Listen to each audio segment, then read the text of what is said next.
Hello students, आज की इस वीडियो में आप सबका स्वागत है। और आज हम बात करेंगे लोक के शासन या सरकार संबंधी विचारों की।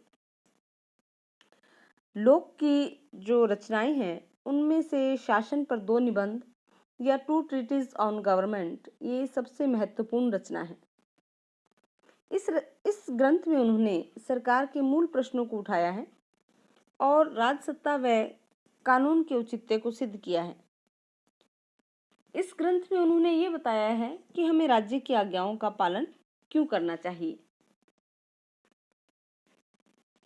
अपनी प्राकृतिक दशा का अंत करने के लिए मनुष्य एक समझौता करता है और समझौते द्वारा पहले एक राजनीतिक समाज का निर्माण होता है और फिर दूसरे एक गौण संविदा द्वारा एक सरकार का निर्माण किया जाता है। लोक ने राज्य और सरकार के मध्य अंतर स्पष्ट किया है। वो राज्य और सरकार को एक नहीं मानता। वो सरकार को समाज के अधीन रखना चाहता है और इस बात पर जोर देता है कि जो सरकार है वो जनहित के लिए स्थापित है और यदि वो जनहित की अवहेलना करेगी तो अवहेलना करने पर उसे हटाया जा सकता है। तो इस प्रकार जो सरकार है राज्य के कर्तव्य को व्यवहारिक रूप देने का एक साधन है और जनता को वो अधिकार प्रदान करता है लोक कि यदि सरकार इन मर्यादाओं का उल्लंघन करे तो समुदाय को अधिकार होगा कि वो ऐसी सरकार को भंग कर दे। अब हम देखते हैं कि सरकार के कार्य क्या क्या होंगे। सरकार के कार्यों की चर्चा करते हुए लोग कहता है कि मनुष्यों ने राज्य में संगठित होने और अपने आप को सरकार के अधीन रखने का जो एक मुख्य उद्देश्य था वो था अपनी संपत्ति की रक्षा करना।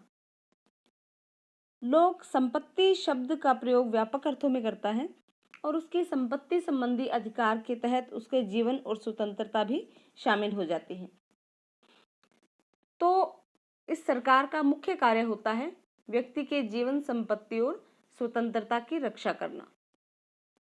इनके लिए उसे प्राकृतिक कानूनों की सर्वमान्य व्याख्या प्रस्तुत करनी होती है, कानूनों और नीतियों को लागू करना होता है और व्यक्तियों के पारस्परिक विवादों का हल करना होता है, निर्णय करना होता है।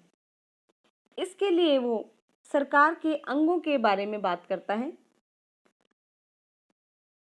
लोक प्राकृतिक अवस्था की 3 प्रमुख असुविधाओं की बात करता है कि 3 प्राकृतिक अवस्था में 3 प्रकार की असुविधाएं थी कि कोई नियम बनाने वाली संस्था नहीं थी और नियम का उल्लंघन करने वालों को निश्चित दंड देने वाली सत्ता नहीं थी और नियम को पालन कराने वाली संस्था नहीं थी। तो इस प्रकार से वो सरकार के 3 प्रमुख अंग मानता है, विधायिका, कार्यपालिका और संघीय शक्ति। विधायिका को वो सरकार का सर्वोच्च अंग मानता है क्योंकि ये राज्य के हित के लिए विधि का निर्माण करती है और विधि के माध्यम से ही व्यक्तियों के अधिकारों की रक्षा की जाती है।